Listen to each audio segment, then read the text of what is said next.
be here with a real quick short course on Tinder. The thing with Tinder is the app itself and all the different variants and rip-offs, they aren't going away anytime soon. The hookup culture and hookup apps are here to stay, and if you're listening to this, it's like unlikely you're getting on your high horse about that. There's been a fair bit of controversy about the app, and a few things have actually appeared in the news, but the reality is you got millions of people using this, so statistically there's going to be some nutcases. The rest of us are just using it properly, trying to pick up, hook up, whatever. So you can't really blame the app. Secondly, there's people in, I'm not too familiar, but the pickup artist community, they're not the biggest fans of Tinder, and I guess the argument is that it's a bit of a psychological cop-out because you're not really getting out there, walking to a bar and walking up to girls and saying hello and developing that mental muscle. You're not getting out of the house. You're not grabbing the bull by the horns, basically. So I see that point, and that's definitely something that everyone should work on. But that falls into the bucket of personal development. My goal here is not to give you a bunch of information about that and the fundamentals. There's plenty of stuff out there. This is just focusing on getting results from Tinder, and I'm pretty sure that's what you want. So yeah, that's what this is.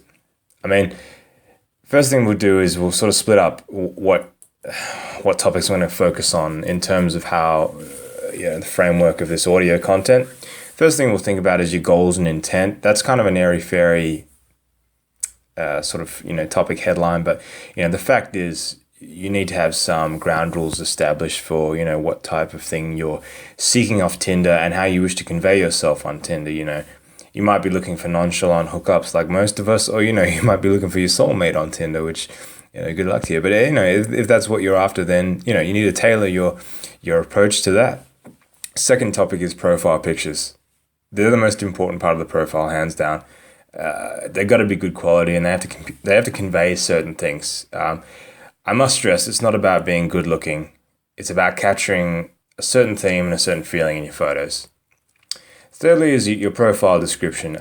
Girls are far more discerning than us guys in deciding whether they'll swipe right or left. We're visually oriented. We go, oh man, that chick looks pretty hot. I'm going to swipe right on that. Actually, most of us just swipe right on every single girl in the desired age range and the desired distance, or whatever works for you. But Tinder recently updated the app, and now you can only like so many girls, over a 12-hour period or whatever it is. So, you have to apply a little bit more, discernment now than what you used to.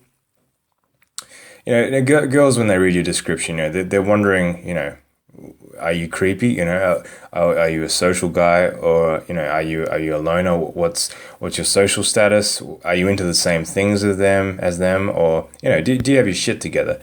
And they're very good at figuring this out from what you say about yourself and how you say those things about yourself. Fourth thing is your communication. Believe it or not, how you greet a match and conduct general conversation really matters.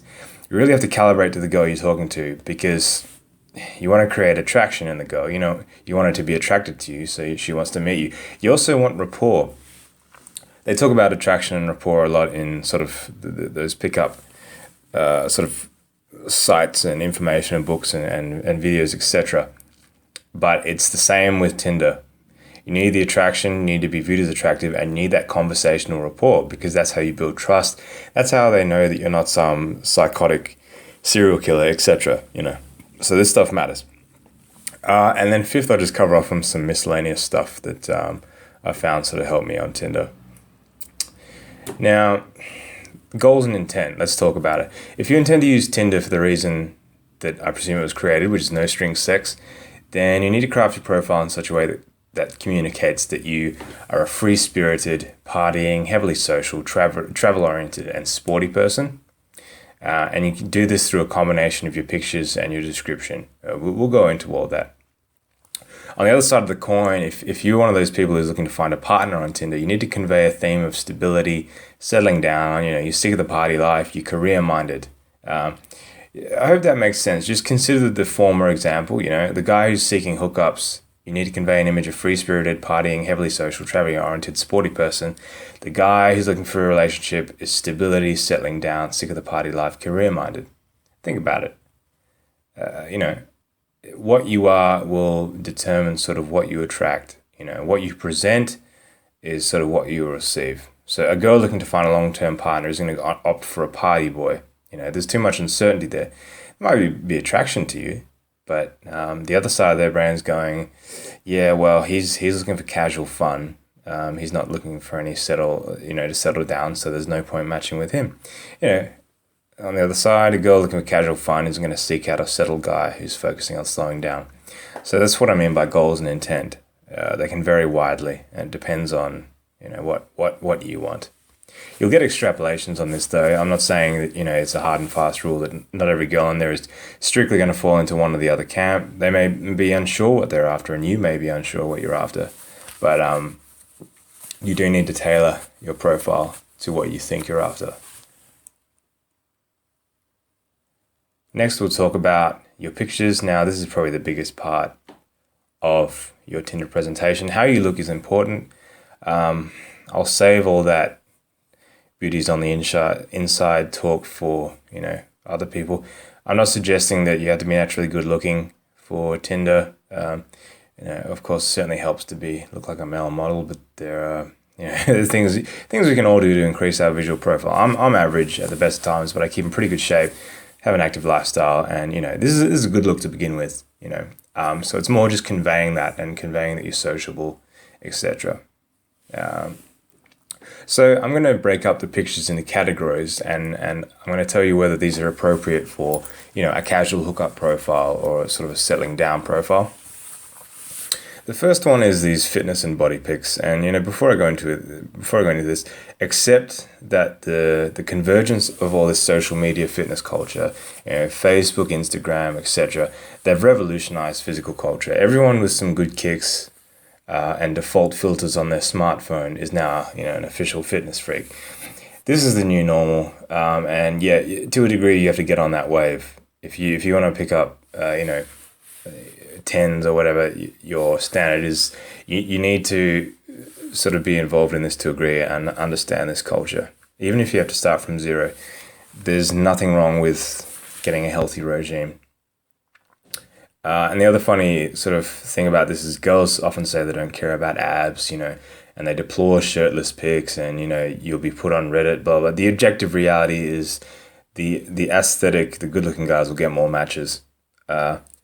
And this doesn't suggest that it's because girls are shallow. It's actually because when a guy has abs or a guy has, you know, a good physique, it communicates that they aren't lazy. They take good care of themselves. They have an active lifestyle. They're disciplined, you know. You know, the converse, if a guy's overweight, he's, you know, ungroomed in the face, it just, you know, you yourself would react to those guys the exact same. The aesthetic guy obviously has a fairly active lifestyle, whereas the other guy looks like a slob. It's just a natural conclusion we make. It could be entirely different. The overweight guy could be working on himself, and the aesthetic guy could be lucky and just pumping a lot of juice, but you don't know that. You make a decision based on, you know, the neural connections in your brain and what the girl will be doing when she looks at those photos. Most of the time, they're going to take the attitudes that I just described. Accordingly, there should be at least one photo of you sort of at a gym, at a sporting event, or any kind of training, because this basically subcommunicates that you are also disciplined, you pursue an active lifestyle, and so on. You don't have to gain a bunch of muscle, you don't have to be 8% body fat, just be decent, okay? Bearing in mind, this is Tinder, okay? It is visually oriented. This is not the first thing, you know, take a pic of you looking awesome at the gym is not the first thing I'd recommend to anyone in any other medium, but this is Tinder. So really, it's like a 5-minute elevator pitch. That's your profile. So these type of pictures, you know, most girls have photos of themselves in the gym or at the beach or whatever. It's just simply, it's an expectation almost. So I definitely recommend a sort of physical fitness picture as one of the pics that you have on your Tinder profile. This is both hookup friendly and relationship friendly, right? Because really, it's not really subcommunicating your goals and intent regarding finding a girl. It's just showing what kind of person you are. Second type of photo is what we now call selfies, self-taken photos. For a girl, they're all right. Guys don't really give a shit about subtlety, and if a girl's hot, she's taking selfies, like, goddamn, and that's it. That's all it takes for us. We'll swipe right. That's okay. If you're a guy, sort of at some level in the subconscious, selfies suggest that you might have a bit of vanity. They can come off try hard. They won't always, there are legitimate times for selfies, but the fact is that, statistically speaking, you want all your photos to look effortless. So if you have some photos, that were taken because you're at some kind of event you're at or some kind of social occasion, these are the photos we're looking for. Things where you've actually just stood in a room, put your phone on, pointed the camera at yourself and press click, perhaps a few different times, kind of subcommunicates that, you're wary of your appearance and there's a bit of self-consciousness involved. And self-consciousness is something we want to eliminate, when we're, seeking out the opposite sex and hookups, etc. So I'd say don't put any selfies on Tinder whatsoever.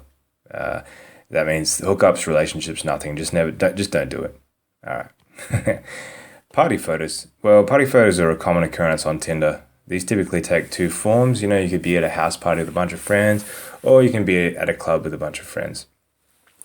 What I recommend here with these sort of social party photos, in particular if you're looking for hookups, nightclubs now, it's part of their social media promotion. When they take a photo of you at the club, it's typically well rendered because it's a professional photographer. You get the little watermark of the nightclub on the bottom corner. And, if it's a cool nightclub, it's kind of fucking cool to, be in that photo. So where possible, as part of your day-to-day social life, I do recommend, racking up a few of those sort of promotional club photos because they do make you seem cooler. It's almost saying that the promoters thought highly enough of you to chuck you in a social media pic. But, I mean, they're a great thing. Like when you see... I don't know, when you see a girl who's got lots of different club photos, you start to assume that, they have some sort of value, a very high value in that area, even though it might be an illusion because they've simply racked up these club photos. But it is a bit of an illusion. I mean, we all create these illusions, to a degree about ourselves, that we call our identity. So these types of photos, even if it's not it doesn't have to be a watermarked club photo, but a photo of you at a party having a good time, not being drunk or drugged out or anything, but with a bunch of friends smiling, etc. These are great. These sort of just convey that you're social, you have friends, you attend events regularly, and you're pretty fucking normal. These are more sort of hookup friendly than they would be for relationships. If you're a party animal, as I say, you're sort of deviating from the relationship frame. This is not to say you can't have photos at sort of more formal social occasions, but we'll get into that. The fourth type of photo is your travel photos. Now, they're another Tinder favorite, because travel kind of subcommunicates that you're inquisitive, you're fun-loving, and you like to try new things. They're a great conversation starter, particularly if both of you have travel photos in your profile, action shots from the Empire State Building, French Riviera, African Serengeti. All those type of examples, they're just great things to speak about generally because they're a great experience. Obviously, you've traveled the globe and you've had some unique experiences. I would say these type of photos, it's a no-brainer travel photo. You know what I'm talking about. And I think both hookup and relationship people can incorporate these into their profile fairly easily. A hookup sort of travel photo, you might be inclined to sort of more party-oriented travel. You're out in Amsterdam or Ibiza, etc. Whereas a relationship, you'd probably focus on sort of reflective travel photos like Buddhist temples, little European cottages, etc. You get the drift, tailored. But travel photos are always a good thing. They demonstrate, as I say, that you're getting out there, you're inquisitive and you're not afraid to try new things. The fifth is achievement photos. Is it the fifth? Yes, the fifth. Yeah, guys, I'm going through the sort of the manuscript that I prepared for this audio. So that's actually going to be an attachment in the same zip file. So you've already got it. You can refer to that. Achievement photos, sort of those photos showing you in academic regalia, receiving a workplace award, receiving any kind of acknowledgement award, etc. This could be that you're at a work function with colleagues in sort of smart casual dress. What you're doing here is you're showing your career-minded side, your devotion to sort of forging out a long-term path in your life. An achievement or work-oriented photo is great for a relationship seeker because it's getting on these themes of stability and career, and you're sort of working out your life and getting it together. I wouldn't necessarily recommend these if you're just merely looking for a hookup. Sixth type of photo is an action photo. Photos of you doing things like dirt biking, skydiving, bungee jumping, water skiing. General things, they're cut above merely having fun. You've actually organized something that's pretty cool, and things that only certain people do or they do very rarely. It subcommunicates that you're fun, and again that you're willing to try new things, and it just complements your active lifestyle. I mean, both hookup and relationship oriented people can use this because all it's saying is that you're a fun person with a fun personality. It's not suggesting that you're casual or relationship based. Caveats, there's photos that you should never use in your Tinder profile because they will just lower the likelihood that you get matched. The first is motivational or comedy pictures. When people put a photo that isn't them, it's some stupid meme or some fucking thing like that. That's pointless. It just subcommunicates that you have issues putting your face up for the world to see. So it's immediate crossing it. It may not be that, but that's just how it's viewed. Again, as I say, you have to sort of view this through the telescope of the general public. You know what I mean? Their perception. The most common perception is the perception you're working with. Pictures of food for the exact same reasons. Overly sexual pictures, not only are I just advise against them, they'll get taken off Tinder anyway, and upfront sexuality is really off-putting for most girls. It's borderline, it's almost auto-harassment if you're putting those kind of dirty pictures on, so none of that shit. Don't ever do that. Photoshop pics, even if it's obvious that it's a Photoshop pic and you're trying to come across as artistic or quirky, it's still a bad idea. Again, it goes into the realm of trying too hard to be impressive, etc. Third big topic, profile description. Whether you're looking for a hookup or a relationship, the tone of your description needs to be non-needy. And what I mean by that is you can't use language that is clearly trying to impress the opposite sex. Just like a selfie that is going to come across vain and try-hardish, you want a concise description of yourself that communicates why you are valuable. And basically what this includes is your attributes, your attitudes, your values, and your characteristics. For someone who's looking for hookups, your description would sort of highlight a sporting, party, and travel-heavy lifestyle. You can almost come across aloof as if you're just filling in the description for the sake of it. Less is more. Almost in this case, you can include emoticons that further your point. Palm trees, pictures of beer, the OK finger symbol, etc. A good example, as a Tinder description would be literally easygoing, football, gymming, twerking, Amsterdam, looking for fun and a challenge, emoticons. That's all you need. That's seriously it. Anything further is merely increasing the character count. The nature of your communication, the perceived lack of too much effort and readability will cause girls to react favorably to your description. I just read that out now because it looked very technical, but basically what I'm saying there is if you write a novel, it seems like you're putting in too much effort. Readability means it's easy for people to read and go, yep, that's pretty cool. It just looks normal, So people will react favorably to that, Yeah, I've made the point here. You write a novel about how much of a badass party animal you are, it's just going to backfire. If you're such like a boss player, why do you have to write this long-winded novel to convince everyone that's how you are? Think about it. The relationship description, you can convey a bit more effort in your description, but you want time to allude to what's important to you. You'd focus on things like ambition, family, education, settling down, and these are obviously important qualities for a partner. So, an example of a good relationship description would be relaxed and chill, recently embarked on a rewarding career after graduation, over the party life, and not here for a one-night stand, looking for someone ambitious and challenging. It's a bit more wordy than the hookup suitor, but not much. Just because you're looking to settle down doesn't mean you should be any needier. But you can see the differences here. It doesn't have the abrasiveness or quickness of the previous description. It's still confident, but it tells a story about who you are and what you're looking for. Now, the fourth biggest topic is your communication. So you got your pictures in your profile description right. That should ideally start reeling in the matches. It doesn't end there, because if you suck at communicating with a girl when you're chatting to her, you'll be blown out of the water 99.9%.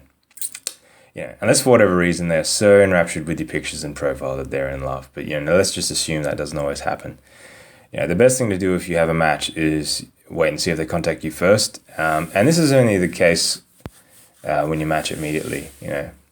Obviously, if you got a match while you were busy and it's been a few hours, it's pointless waiting any longer. In the case you do get an insta match, hold on a couple of minutes and then just see if they message you first, because that's obviously a good sign that they're quite interested, and it'll give you a bit of confidence in your communication. In most cases, I've found that the girls won't necessarily message you first, and you're going to have to be the one that takes the initiative. The best means of doing this is picking something peculiar about one of their pictures, or even their profile description, and just remarking on that. Pick something non-obvious. Do not go for the glaringly obvious stuff, because 10 billion other guys have probably commented on that thing. You look pretty amped in that skydiving pic. Whatever. There's a pic of them skydiving. That's all you have to say. It's a conversation starter. It doesn't have to be deeper than that. Any variant on that sort of thing is good. If you begin in the conversation with a hi or how are you, you'll probably get no response, or a sort of very tepid, uninterested response.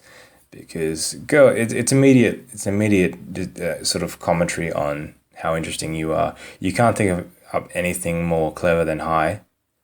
So, and some girls actually put that in their description. They hate it when a guy just says, hi, how are you? It's very unoriginal, and, it would only work for, the 10 out of 10 model dudes, really, let's be honest. The other thing we're talking about a picture is you can kind of, once you've exchange pleasantries, you can kind of lead the conversation about exciting or interesting things you've done. They'll probably check out your picture and engage you about your experiences, and you can begin to develop rapport. With the communication, always keep it light with sort of a bit of gentle teasing. Pick stuff they tell you about themselves and riff on it a little bit, but never be mean. It's all in fun, but that's part of having the fun. Another subtle thing is ensure you're not responding super instantaneously to the girl. Don't respond the second she replies to you. That's hugely off-putting. Ideally you have shit going on in your life, and you won't do that because you're too busy. But I have met guys who will match with a hot girl and then be fixated on getting a date. You get so fixated and focused, you end up blowing it for yourself. I recommend continuing, basically when you're looking to close, you continue the playful talk and teasing, and you gradually discover more about each other through questions and rapport. Probably do that for about a week. And if the communication stream from the girl is constant and friendly, you can recommend sort of catching up, or suggest that you exchange phone numbers. And congrats, you've closed the girl off Tinder. That's where Tinder ends, and your text game comes in, or your real life game comes in. The final miscellaneous points have largely been sort of rendered irrelevant because Tinder's been updated. But previously, you could change your phone's GPS, and say you're going interstate for a week or so, you could download an app that switches your GPS. So if you're going to another town in a week, you can start proactively matching with girls from that other town. But as I say, the new Tinder app actually allows you to do that within itself. So, This is also another app would be called Tinder Auto Liker. Some smart fella developed an app that automatically swipes right on every profile that pops up. Again, Tinder is limited the amount of likes you get unless you subscribe to them. So, it's out there. If you're fairly, more focused on efficiency, it's a good app. I believe it was only $1. So you like every profile. The thing with liking every profile is, you might get some matches that aren't necessarily agreeable to you, but that's sort of part of the app that you have to deal with. All right, so that's basically the short course on Tinder. Any questions, just hit me up on the YouTube channel, and I'm glad to fill them. But other than that, take care.